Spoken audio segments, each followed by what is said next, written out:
Toda a história dos videogames sempre foi repleta de muitas disputas de mercado. Hoje em dia a gente tem a Sony com o PlayStation, a Nintendo com o Nintendo Switch e também a Microsoft com o Xbox. E por mais que a gente ame produzir conteúdo e falar sobre essas plataformas, hoje em dia, apesar de fazerem parte do mesmo mercado, elas têm nichos diferentes, elas atendem demandas do mercado diferentes. Eu realmente acredito que esse fato não divide o público. Então quem joga Nintendo é só Nintendo, quem joga Xbox é só Xbox e quem, assim como eu, tá a fim de jogar, vai jogar tudo. Isso acontece porque é natural. Quando um ambiente é muito nocivo, tem muitas empresas fazendo a mesma coisa, elas precisam se diferenciar para conseguir atender demandas melhores e principalmente para se localizar no mercado, fazendo com que elas tracem estratégias específicas e atendam aquele determinado nicho. Então, para mim, elas podem coexistir em paz sem problema nenhum. Mas há 10, 20 anos atrás, essa não era a realidade. As marcas de videogame, as marcas de jogos, elas lançavam diferentes tecnologias, diferentes jogos exatamente nas mesmas datas, só para garantir que a briga continuasse quente. Inclusive, lá no nosso vídeo da história, da franquia Super Mario, se você ainda não assistiu, eu vou deixar o card aqui em algum lugar desse vídeo para que você acompanhe, tá maravilhoso. A gente fala um pouco sobre isso. As datas, de lançamento dos jogos, dos consoles, elas sempre casam. Então, normalmente uma empresa tomava uma atitude de mercado, a outra ia lá e seguia do mesmo modo. Foi assim, inclusive, que a gente teve a evolução do Nintendo para o Super Nintendo, por causa da movimentação relacionada aos videogames novos que estavam saindo, que deixavam de ser 8 bits para ser 16. E hoje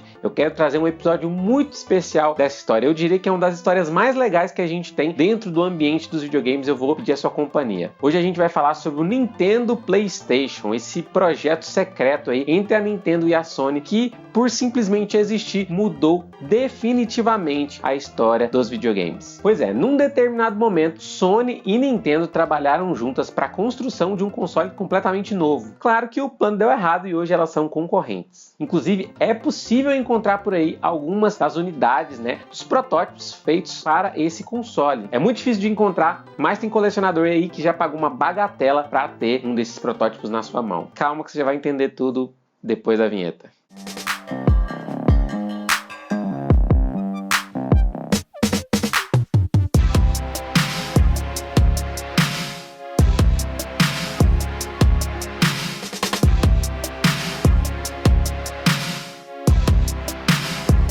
E aí? Bom ou não? Seja muito bem-vindo a mais um vídeo aqui neste canal. Hoje eu estou aqui para contar para você a história do console secreto feito entre a Nintendo e a Sony, o incrível Nintendo PlayStation. E eu falei incrível, obviamente, não cheguei a jogar esse console, mal viu a luz do dia, mas o que vai acontecer aqui casa muito com a história de origem da Sony. É isso aí, se você é um fã da Sony e quer saber como essa empresa surgiu, saiba que a história está aqui. Graças ao Nintendo PlayStation é que a Sony existe como existe hoje. Sim, a Nintendo criou o monstro Sony. Queria agradecer aos nossos dois seguidores, o Sérgio Renan, meu querido Sérgio, grande abraço pra você, meu nobre. E ao Cristiano Chapin. Eles comentaram lá no nosso vídeo falando sobre a história da franquia Mario, que queriam um vídeo contando a história desse console aqui. Então, estou atendendo o pedido de vocês. Se você quer ver um vídeo específico aqui, não esquece de escrever aí nos comentários. Eu vou fazer questão de saber um pouquinho mais e contar pra você, compartilhar com você a história aí desse mercado maravilhoso que é o mercado de videogames, tá bom? Bom, vamos começar contando essa história partindo de 1989, ano de lançamento do Super Nintendo no Japão. Nesse mesmo ano, a Nintendo procurou a Sony para desenvolver uma versão do seu console, o Super Nintendo, que utilizasse CD-ROM. No ano anterior, em 1988, o mercado já tinha conhecido um console residencial, um console de mesa com suporte a CD-ROM. Esse era o TurboGrafx 16, que muita gente conhece por PC Engine. Esse console, inclusive de 16 bits, disputava o mercado diretamente com a Nintendo naquela época. Enquanto a Nintendo era a empresa experiente no mercado de jogos, a Sony era simplesmente uma grande empresa mais voltada à tecnologia. Então ela fabricava TVs, rádios, eletrodomésticos, ferramentas de áudio e as mídias digitais.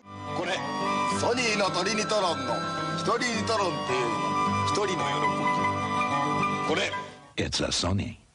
Lembrando que, assim como a Nintendo, a Sony também é uma empresa japonesa. Para vocês terem uma ideia da capacidade tecnológica, principalmente do poder da Sony em termos de tecnologia, em 1977, em parceria com a Philips, ela já havia apresentado um protótipo do que viria a ser um disco óptico musical, ou o CD que a gente conhece hoje em dia. E a gente está falando de 1977. Só lá em 1983 ela vai lançar de fato o CD como um produto, isso acontecendo 6 anos depois de já ter apresentado esse protótipo junto com a Philips. E em 1986 1984 ela lança o Discman, que é uma expansão do Walkman que muitos de vocês nem sequer ouviram falar, que era um trambolho que a gente colocava na cintura, colocava uma fita ali e ele tocava música. O Discman fazia a mesma coisa, só que ao invés de usar fitas, ele utilizava discos. No caso CD, né? Pra não confundir a galera que é mais jovem.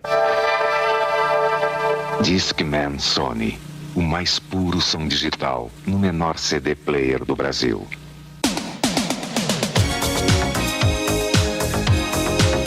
Nos anos seguintes, em 1986 e 1988, a Sony aproveitou para atualizar o projeto do CD-ROM, permitindo que ele recebesse também arquivos, recebesse informação, que eles fossem capazes de ter um armazenamento ainda maior do que eles já tinham. Percebam aqui que a Sony era a empresa de tecnologia e a Nintendo era uma grande player do mercado de games. Ela conhecia de marketing, conhecia de jogos, conhecia de brinquedos e estava pronta para poder explorar esse mercado junto com a Sony. Então ali em 88 começa o namorico entre Sony e Nintendo para poder termos uma versão do Super Nintendo que suportava os CD-ROMs, que fosse capaz de fato de executar CDs. E foi assim que esse projeto recebeu provisoriamente o nome de Nintendo PlayStation.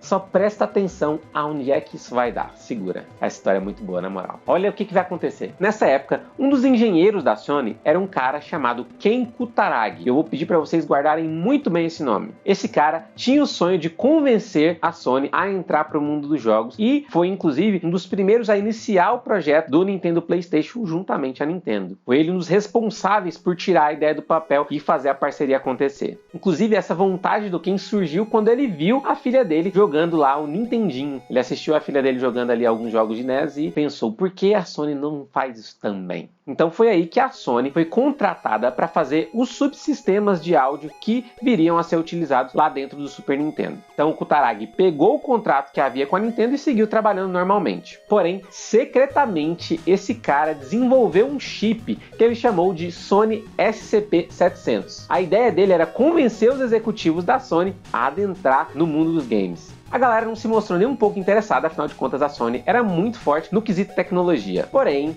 um dos executivos da Sony, chamado Norio Oga, autorizou que o projeto continuasse. E bom, vendo isso tudo acontecendo, a Nintendo cresceu o olho e falou, bora lançar os jogos de Super Nintendo dentro do formato de CD-ROM. Ela viu na criação desse chip a possibilidade de ter os seus jogos ampliados, recorrer até a mais recursos de memória e armazenamento utilizando o CD-ROM. Então, ainda em 1988, Sony e Nintendo fecharam um acordo para desenvolver um ADD-ON, um adicional ali, basicamente um acessório para o Super Nintendo. Esse acessório, esse ADD-ON, deveria permitir que o Super Nintendo continuasse a funcionar normalmente com cartuchos, mas ele também poderia ser utilizado para ler uma mídia chamada Super Disc, que nada mais era do que um CD-ROM, só que de um jogo da Nintendo. Nesse acordo, a Sony desenvolveria e manteria o formato Super Disc, trabalhando a sua lógica, a sua compactação e principalmente podendo distribuir esse formato. Além disso, a Nintendo cederia a Sony uma grande quantidade de licenciamento de software para que a Sony pudesse desenvolver ainda mais a sua tecnologia. Mas uma coisa que a Nintendo odeia fazer é dividir.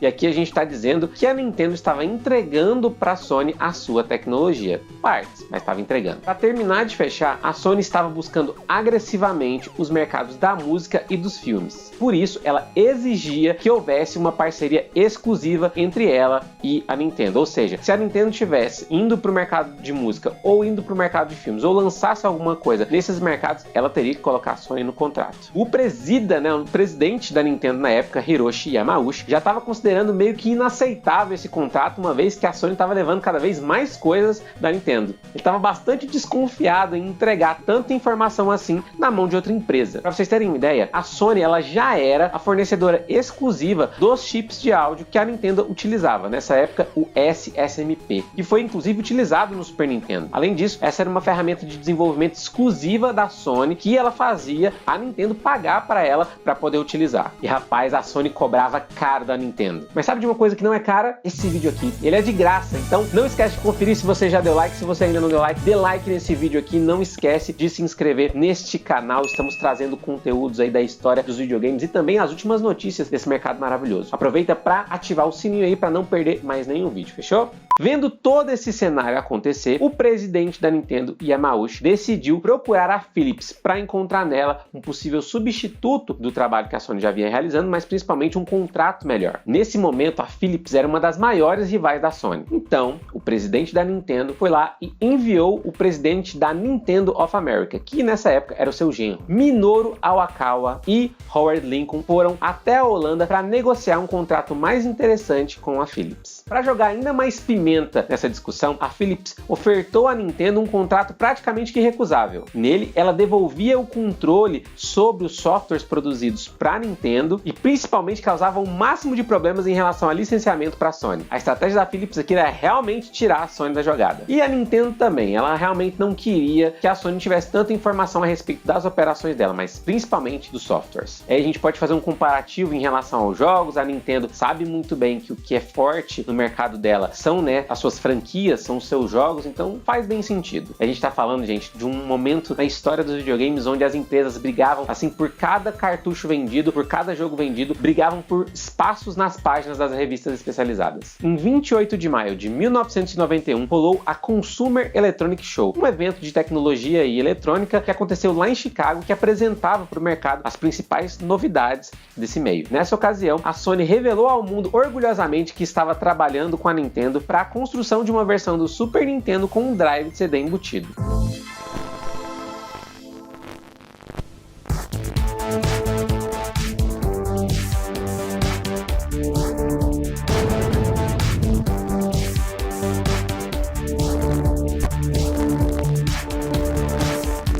Os trabalhos nesse projeto estavam sendo feitos secretamente desde 1989, e com a mídia do CD-ROM começando a se tornar popular, essa deveria ter sido uma das principais notícias da feira. Acontece que nos bastidores as coisas eram bem diferentes. No dia seguinte, a Nintendo revelou para o mundo a sua parceria com a Philips, inclusive no mesmo evento, para a surpresa de todos, incluindo a Sony. A real é que a Nintendo, conforme eu falei, sempre teve muito receio das decisões comerciais da Sony, e sempre teve muito medo que a Sony resolvesse entrar no seu mercado de jogos.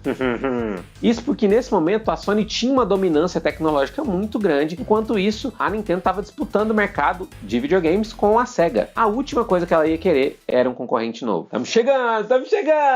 Resumindo, um dos receios da Nintendo era que a Sony resolvesse se intrometer nesse mercado de jogos. Olha aí, principalmente porque a Nintendo sabia que um certo engenheiro chamado Ken Kutaragi queria muito realizar essa ação dentro da Sony, queria muito que a Sony entrasse para o mercado de videogames. E bom, daí ela resolveu se movimentar e atacar. A Sony ficou muito chocada com a humilhação pública e nunca esqueceu o ocorrido. Até 1992, as duas empresas travaram batalhas jurídicas e enquanto isso, mais de 200 a 300 protótipos do Nintendo PlayStation eram fabricados. Como essas coisas de contrato demoram um pouquinho, o time de desenvolvimento, o time de ciência e de tecnologia continuou desenvolvendo o projeto, fazendo pesquisas e fazendo testes. Eles até chegaram em algum acordo onde a Sony continuava produzindo hardware e a Nintendo, faturava, ganhava, lucrava com a venda dos jogos. Mas isso nunca ficou claro para ambos os lados. No ano seguinte, a Sony abandonaria de vez o projeto do Super NES CD-ROM, dando fim ao projeto iniciado como Nintendo PlayStation. Mas a partir daí, ela começaria a escrever a própria história dela dentro do mercado dos videogames. Lembram do nosso engenheiro, Ken Kutaragi? Pois é, esse cara foi novamente até os executivos da Sony, em especial até o Norio Oga, que estava furioso com o que a Nintendo havia acabado de fazer com a empresa dele. Agora eu vou mudar aqui, porque agora nós vamos falar de PlayStation! Nintendo foi cuzona? Foi cuzona? Não sei. Deixar vocês decidirem aí. Então, instigado pelo Kutaragi, o Oga decidiu criar uma nova divisão dentro da Sony, a Sony Computer Entertainment.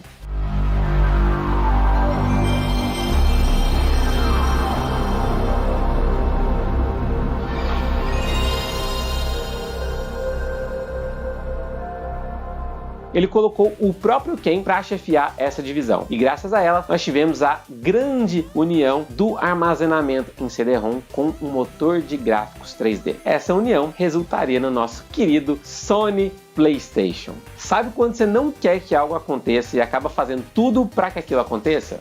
Pois é, foi assim que a Nintendo, sem querer querendo, criou um dos seus maiores rivais do mercado. A Nintendo, acreditando estar certa comercialmente, acreditando estar sendo lesada por um parceiro, acabou criando aí um grande problema que viria a disputar mercado com ela de fato durante todos os próximos anos. E tudo isso começou com o Nintendo PlayStation. Daí em diante, a Nintendo iria se movimentar novamente para alcançar novos mercados e principalmente para responder, à atitude da Sony com o Sony PlayStation, lançando o Nintendo 64, que é o primeiro console dela que traz gráficos 3D. Na verdade, ele não é o primeiro não, tá? A gente tem Star Fox lá no Super Nintendo ainda entregando já os gráficos 3D. A gente só tá falando mesmo de comparação de console, né? O Nintendo 64 veio para disputar mercado de fato com o PlayStation. E aí, o que você achou dessa história? Você acha que a Nintendo fez o certo? A Sony realmente estava exigindo muita coisa da Nintendo? Escreve aí nos comentários. Aproveita para me contar aí também se você é Team Sony ou se você é Team Nintendo. Eu não sou Team nenhum dos dois, eu jogo os dois e sou muito feliz e vou continuar sendo assim. Mas em relação a essa história toda, a Nintendo deu uma bela de uma bola fora. Me diz também outra treta aí do mundo dos games que você quer saber. Coloca nos comentários a sua sugestão pro meu próximo vídeo. Não esquece do like, conferir se o Balanga não tá ativado aí para receber as notificações e se inscreva nesse canal para saber tudo sobre a história dos videogames e principalmente sobre o mercado de jogos. Esse vídeo vai ficando por aqui. Um abraço.